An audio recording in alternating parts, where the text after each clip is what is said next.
तो इस एपिसोड की शुरुआत में हम देखते हैं कि ब्लड एंड किंग को गुस्सा आने लग जाता है और वो अपनी ब्लड एंड फॉर्मेशन से उस कैट पर हमला कर देता है और वो उसके हमले से बचने के लिए उस पर एक मामूली सा हमला करता है, जिसकी वजह से ब्लड एंड किंग पीछे जाकर गिरता है। लेकिन वो अपने आप को संभाल लेता है और फिर से वो कैट उस पर हमला करने के लिए आगे बढ़ने लगता है, लेकिन वो उस पर एक और हमला करता है। लेकिन वो उसके हमले से बचकर अपनी स्पीड दिखाते हुए उस पर इधर उधर से हमला करने लग जाता है, जिसकी वजह से ब्लड एंड किंग को कुछ समझ नहीं आ रहा होता है कि वो क्या करे और वो नीचे गिर जाता है। और अब वो कैट उसके ऊपर एक पैर रखकर उसे खाने वाला होता है कि वो उससे कहने लग जाता है कि चैनसो तुम मेरी मदद नहीं करोगे क्या। तो वो उस पर एक हमला करता है, जिसकी वजह से उसका ध्यान उससे हटकर चैनसो के ऊपर चला जाता है और अब वो चैनसो के ऊपर हमला करने लगता है, लेकिन चैनसो उससे बच जाता है और अब वो अपनी स्पीड दिखाते हुए उस पर इधर उधर से हमला करने लग जाता है। लेकिन चैनसो पीछे हटकर अपनी स्वॉर्ड निकाल कर उसके बहुत सारे क्लोन बनाकर उस पर हमला कर देता है, जिसकी वजह से वो एक सेकंड के लिए गिरता है, लेकिन वो वापस से खड़ा हो जाता है और अब वो गुस्से से कहने लगता है कि तुम अपने सुप्रीम एम्परर के साथ ऐसा नहीं कर सकते हो, तुम बिल्कुल मेरे सामने चींटी की तरह हो, लेकिन अभी तक तुम खड़े हो, ये बहुत ही बड़ी बात है। और अब वो अपनी स्पीड दिखाते हुए वहां से गायब हो जाता है, लेकिन चैनसो वहां पर अपनी ठंडा टेक्निक का यूज करता है, जिसकी वजह से उसे सामने आना ही पड़ता है और वो कहने लगता है कि तुम अपनी ठंडा टेक्निक का यूज कर रहे हो, कुछ भी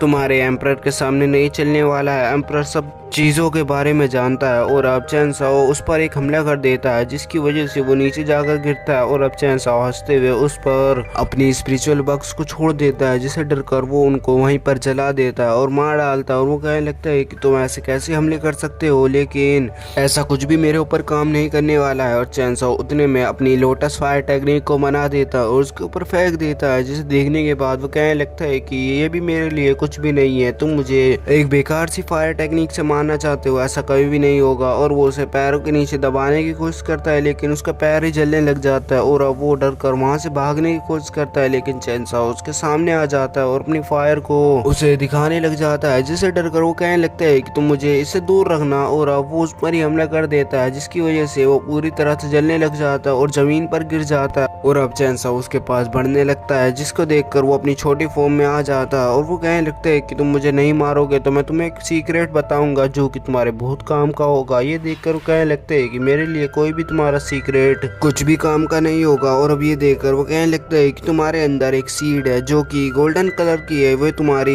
कल्टीवेशन स्पीड और कल्टीवेशन लेवल को आसानी से बढ़ा सकती है और उसको पहले ग्रो करना होगा, उसकी वजह से तुम अपने आगे बढ़ सकते हो। जिसे देखने के बाद वो उससे पूछने लगता है कि आखिरकार तुम कहना क्या चाहते हो, खुलकर बताओ। और अब वो कहने लगता है कि तुम मुझसे मदद भी मांग रहे हो और इतने गुस्से से बर्ताव कर रहे हो, अच्छा होगा कि तुम अपने घुटनों पर आ जाओ और मुझसे मदद की भीख मांगो तो मैं कुछ सोचूंगा। जिसे देखने के बाद वो उसे जलाने लगता है और अब वो बताने लगता है कि इसमें तुम्हें कुछ भी नहीं करना है, ये अपने आप ही ग्रो हो जाएगी। और मैं तुम्हें ये बता दूं कि ये 3 लेवल की होती है, एक वाइट लेवल की होती है, एक सिल्वर लेवल की होती है और एक गोल्डन लेवल की होती है। तुम्हारे पास गोल्डन लेवल की सीड है, यानी वो सबसे ज्यादा ताकतवर है, जो कि चैनसो चेक भी करता है तो वो उसके अंदर ही दिखती है, जिसे देखने के बाद वो हैरान होने लग जाता है। और अब वो कहने लगता है कि गोल्डन लेवल की सीड बहुत ही अजीब तरह की होती है, अगर कोई उसे पाना चाहता है तो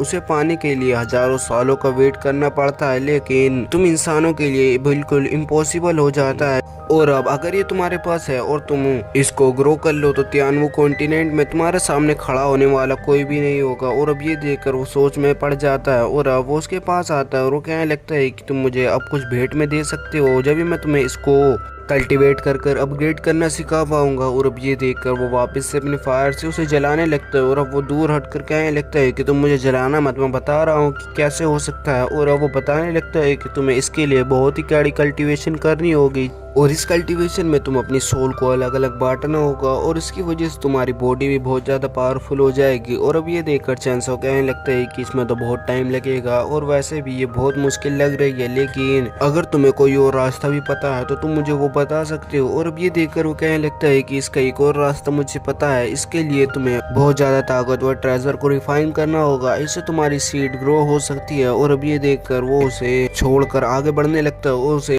उसी हेवनली फर्नेस को बाहर निकालता है और उसे रिफाइन करने लग जाता है, जिसे रिफाइन करने के बाद उसे कुछ अच्छा लगता है और अब उसे वो वापस से बुलाकर अपनी स्टोरेज रिंग में रख लेता है। और अब हम देखते हैं चैनसो ब्लड एंड किंग के पास आता है और उसके मुंह में एक पिल डाल देता है, जिसको वो निकल भी लेता है और वो कहने लगता है कि तुम अब मरने का नाटक मत करो, हमें यहाँ से जल्दी चलना होगा। और अब ये देखकर वो कैट अपने बड़े रूप में आ जाता है और उस पर दहाड़ने लगता है, जिसकी वजह से वो डर के मारे खड़े हो जाता है। और अब वो कहने लगता है कि मुझे बाहर भी कुछ काम है और वो चैनसो के साथ ही चलने के लिए कहने लगता है। और अब ये देखकर चैनसो भी उसे अपने साथ ले जाने लगता है और यहीं पर यह एपिसोड खत्म हो जाता है।